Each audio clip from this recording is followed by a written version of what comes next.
Odeda wemlamuli ngikukhweze ekhanda ewisi. Mjolondini usubaqedile abantu kwenze njani? Ubuqitiqiti sikejukelwa zinhliziyo imkhuba yakho.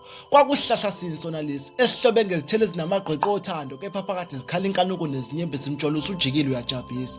Bheka, uphambanisa ukuxhumana phakathi kwengqondo nenhliziyo. Wenze sikholo ukuthi uthando yinkanuko. Impilo yothando yinye yafa ayibisabuya. Abantu laba basathandani bayancamelana benzana izigqila.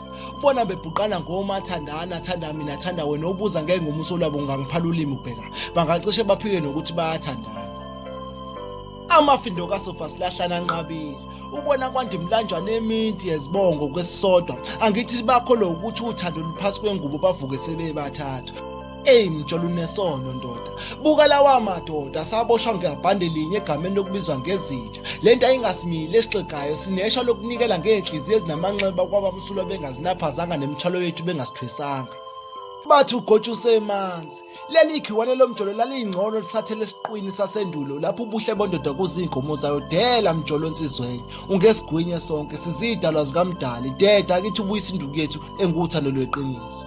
Uthi indaba ezitha ngoba ngizalwe ebukhosini bayede nabe silo sayengicela ukwehlela ngezansi. Imbongi Yasebukhosini, Icala Lomjolo.